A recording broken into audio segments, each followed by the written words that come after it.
Hello.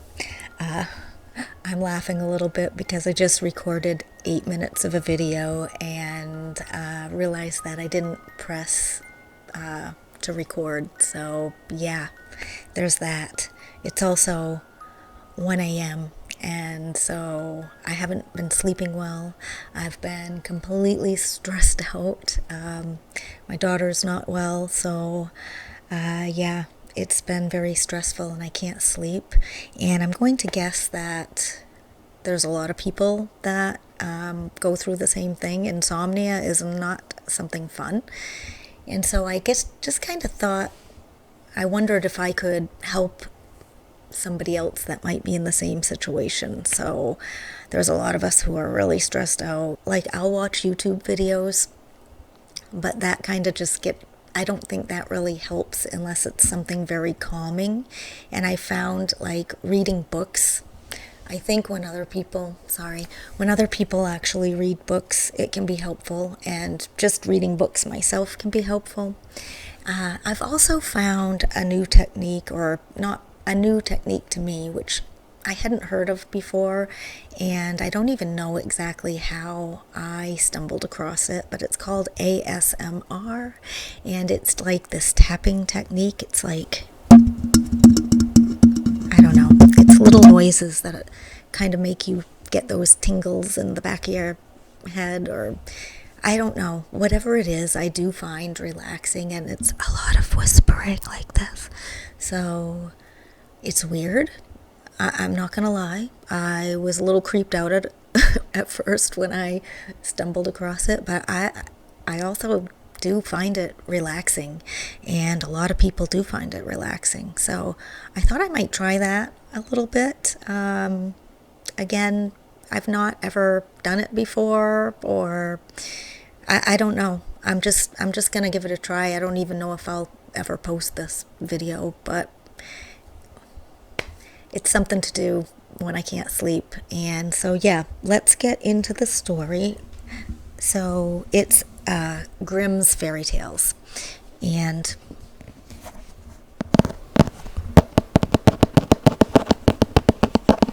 that's the tapping that people like.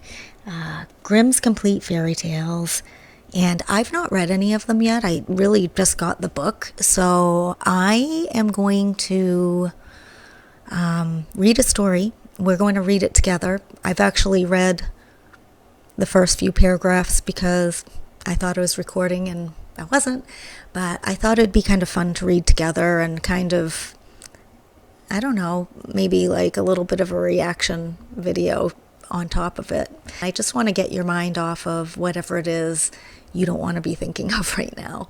So, yeah, here it goes.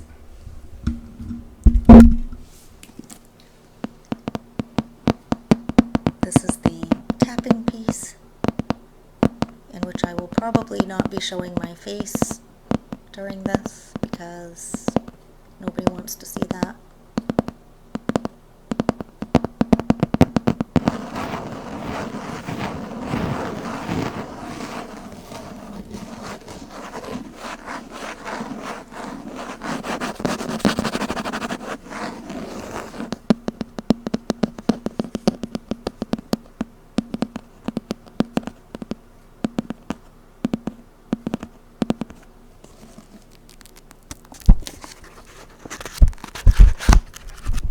Pages. Actually, the pages are really pretty. Look, they're gold. But some people like the sounds of this, again, for that ASMR. So I'm going to give it a try because I just kind of want this to be a unique video where we're not just doing ASMR, but also reading and, well, obviously some talking. So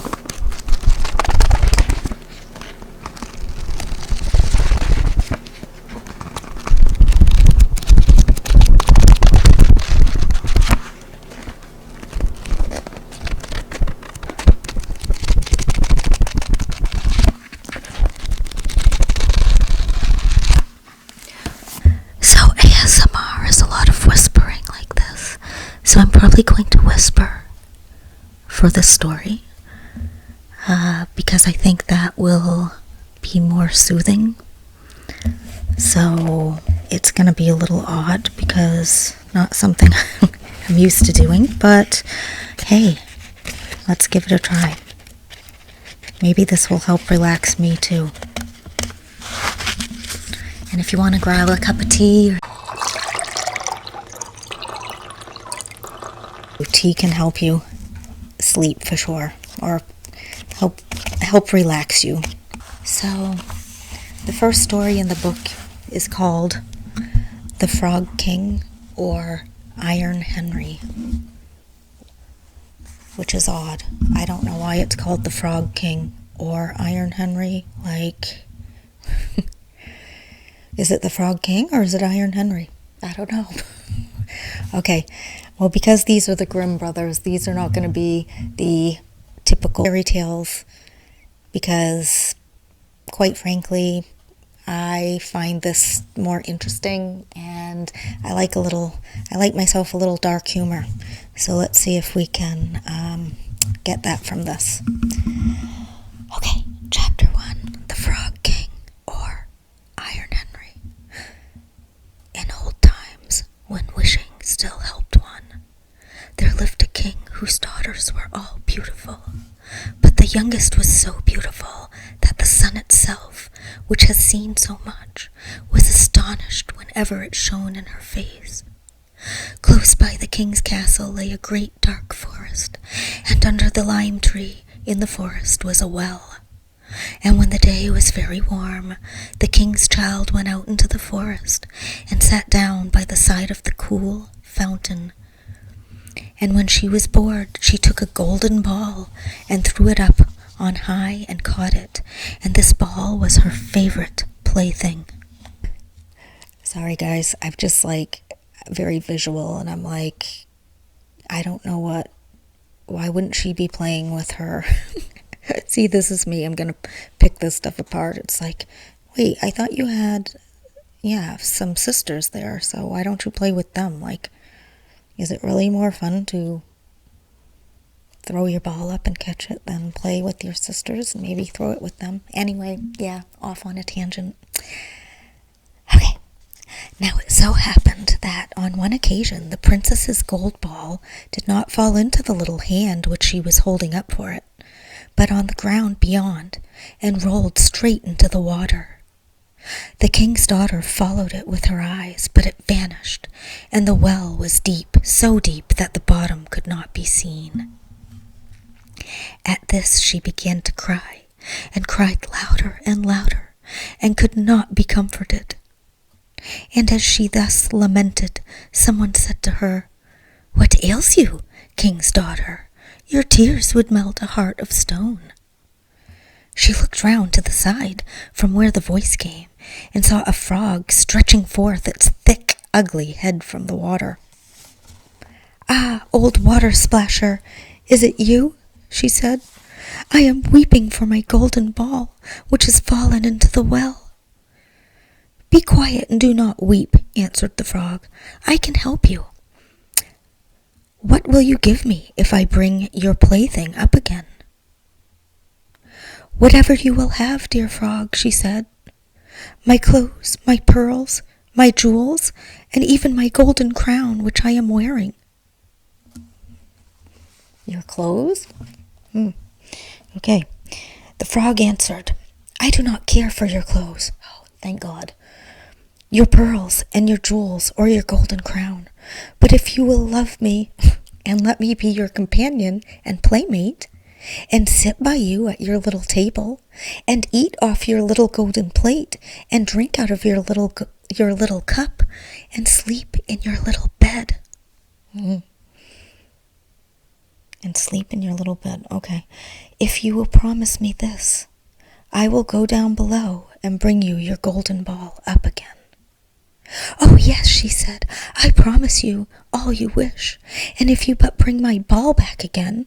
She, however, thought, how silly the frog does talk.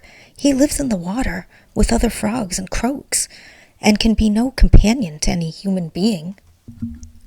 But the frog, when he had received this promise, put his head into the water and sank down, and in a short while came swimming up again with the ball in his mouth, and threw it out on the grass. The king's daughter was so delighted to see her pretty plaything once more, and picked it up and ran away with it. "Wait, wait," said the frog. "Take me with you. I can't run as you can." But what did it avail him to scream his croak, croak, croak after her as loudly as he could? She did not listen to it, but ran home, and soon forgot the poor frog, who was forced to go back into his well again. Well, that's not very nice. The next day, when she had seated herself at table with the king and all the courtiers, and was eating from her little golden plate, something came creeping, splish, splash, splish, splash, splish, splash, up the marble staircase, and when it had gone to the top, it knocked on the door and cried, "Princess, youngest princess, open the door for me." She ran to see who was outside, but when she opened the door, there sat the frog in front of it. Then she slammed the door in great haste, sat down to dinner again, and was quite frightened. Sounds like somebody has a stalker. The king saw plainly that her heart was beating violently, and said, "My child, what are you so afraid of? Is there perchance a giant outside who wants to carry you away?" "Ah, no," she replied. "It's no giant, but it's a disgusting frog."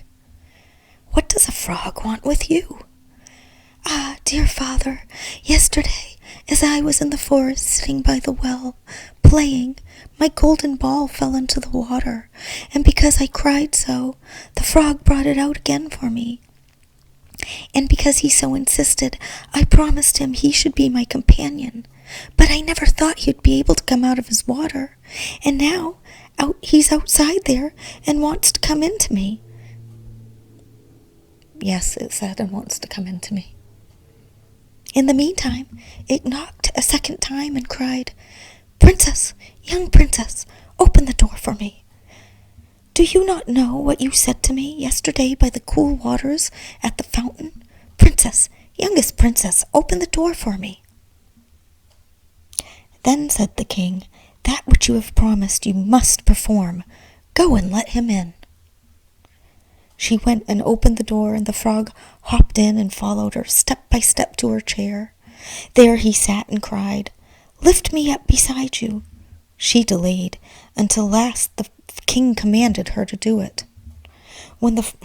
Wow, this king's teaching his daughter some interesting lessons in life. Yeah, just do what he says. Okay, sorry. When the frog was once on the chair, he wanted to be on the table. And when he was on the table and said, "Now push your golden plate nearer to me, that we may eat together," she did this, but it was easy to see that she did not do it willingly. The frog enjoyed what he ate, but almost every mouthful she took choked her. At length he said, "I have eaten, and I'm satisfied now. Now I'm tired. Carry me into your little room, and make your little silken bed ready, and we will both lie down and go to sleep." The king's daughter began to cry, for she was afraid of the cold frog, which she did not like to touch, and which was now too sleepy in her pretty clean little bed. But the king grew angry and said, "He who helped you when you were in trouble ought not to be despised by you afterwards." Wow, this king kind of sucks. So she took hold of the frog with 2 fingers. Sorry, just getting the visual. She took hold of the frog with 2 fingers, carried him upstairs, and put him in a corner. But when she was in bed, he crept to her and said, "I'm tired and I want to sleep as well as you. Lift me up, or I will tell your father." Does anyone else find this, really oddly creepy? I know the Brothers Grimm. I knew this was going to be weird, but, this is really weird. Okay, I digress. Back to the story. I want to sleep as well as you. Lift me up or I will tell your father. Then she was terribly angry and took him up and threw him with all her might against the wall. Now you will be quiet, odious frog. Odious frog. Now you will be quiet, odious frog, said she. But when he fell down, he was no frog, but a king's son, with beautiful, kind eyes. And it came to pass that with her father's consent, he became her dear companion and husband. Wait, this kid is like a little kid, I thought, throwing a ball. This is weird. Okay. He told her how he had been bewitched by a wicked witch, and how no one could have delivered him from the well but herself, and that tomorrow they would go together into his kingdom. Then they went to sleep, and next morning, when the sun awoke them, a carriage came driving up with 8 white horses, which had white ostrich feathers on their heads, and were harnessed with golden chains, and behind stood the young king's servant, Faithful Henry. Faithful Henry had been so unhappy when his master was changed into a frog that he had caused 3 iron bands to be laid round his heart, lest it should burst with grief and sadness. Sounds like Faithful Henry is really, really faithful.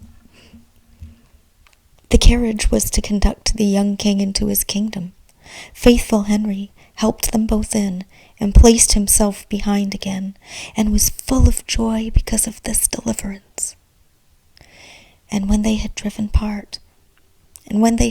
part of the way, the king's son heard a cracking behind him, as if something had broken. So he turned round and cried, "Henry, the carriage is breaking." "No, master, it's not the carriage. It is the band from my heart, which was put there in my great pain when you were a frog and imprisoned in the well." Again and once again, while they were on their way, something cracked, and each time the king's son thought the carriage was breaking, but it was only the bands which were springing from the heart of Faithful Henry, because his master was set free and was happy. Whoa, okay guys, that's the end. Like, I was totally expecting more. So yeah, I don't know if this was helpful. I think I might read one more short. They're very short stories, so I'll try one more, because that's, if anyone is trying to go to sleep, that was really short and you're not asleep yet. So let's try one more story. The next one is called Cat and Mouse in Partnership. And I'll try, guys, to whisper. Like, I know I keep forgetting because I'm not used to it, but I'm going to try this time to do the complete ASMR whisper, and we'll see how that goes. Okay. Cat and Mouse in Partnership. A certain cat had made the acquaintance of a mouse, and had said so much to her about the great love and friendship she felt for her, that at length the mouse agreed that they should live and keep house together. "But we must make a provision for winter, or else we shall suffer from hunger," said the cat, "and you, little mouse, cannot venture everywhere, or you'll be caught in the trap some day." The good advice was followed, and a pot of fat was bought, but they did not know where to put it. At length, after much consideration, the cat said, "I know a place where it can and will be better stored than up in the church, for no one dares take anything away from there. We will set it beneath the altar, and not touch it until we are really in need of it." So the pot was placed in safety. But it was not long before the cat had great yearning for it, and said to the mouse, "I want to tell you something, little mouse. My cousin has brought a little son into the world, and has asked me to be godmother. He is white with brown spots,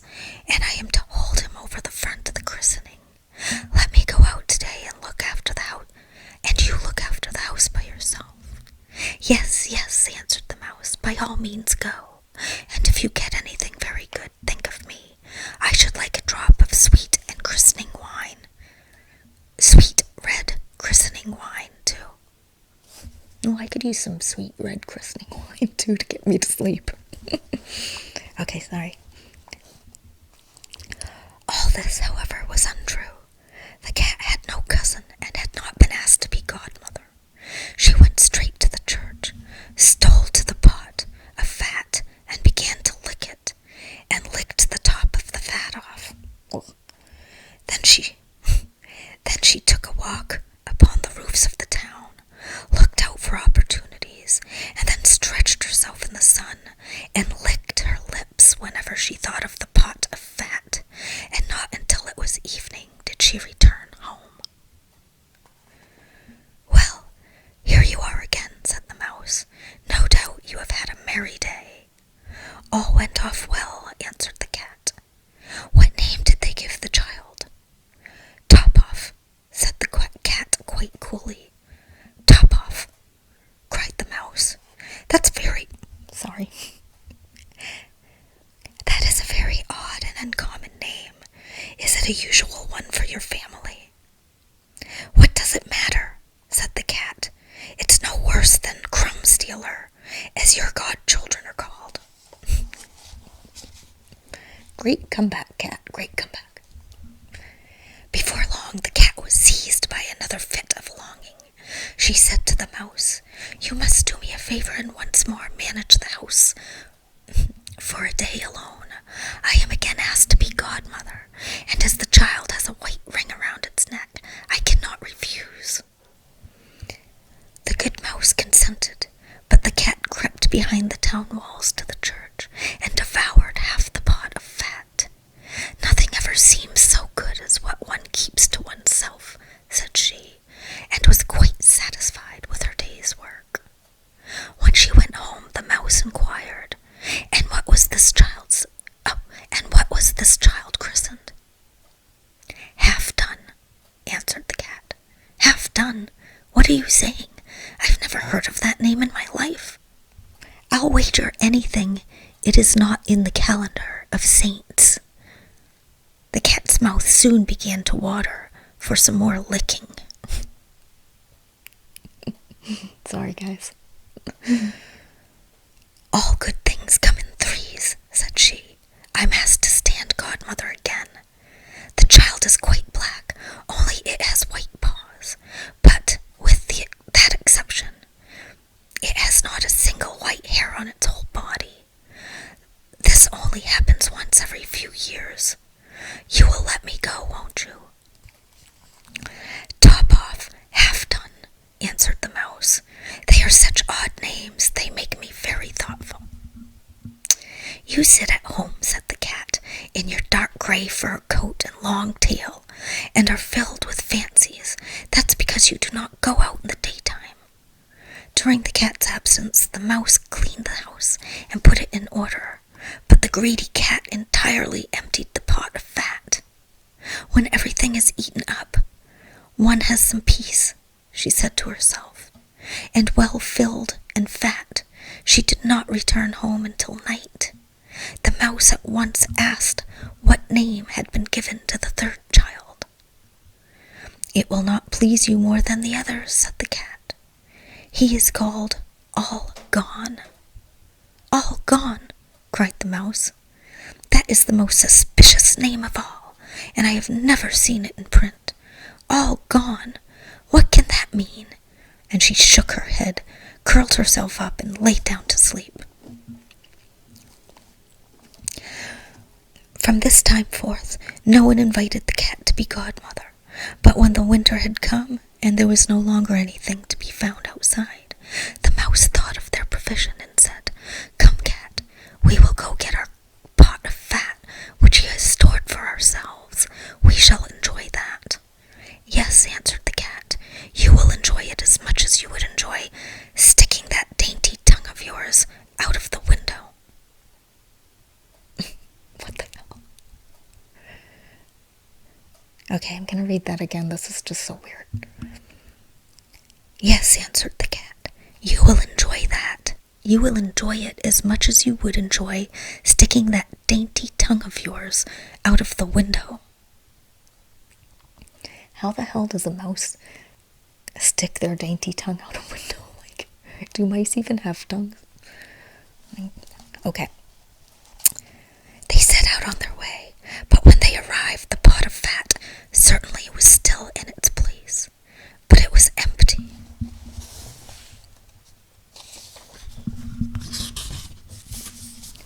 Alas, said the mouse, now I see what has happened. Now it comes to light. You are a true friend. You have devoured all when you were standing godmother. First top off, then half done, then... Will you hold your tongue, cried the cat. One more word and I will eat you too. All gone was already on the poor mouse's lips. Scarcely had she spoken it before the cat sprang on her, seized her, and swallowed her down. And that is the way of the world. Okay, guys, that's the end of that one. So I see these are going to be some interesting stories. So the cool thing is, I'm going to show you guys this. It has a little bookmark here, which is pretty cool. This little silk bookmark. So I hope you guys enjoyed that. I kind of enjoyed the stories. I think they're kind of funny. And if you enjoy them, just let me know in the comments and by liking this video. And I'll do some more if it's something people are interested in. So I hope if anybody is watching this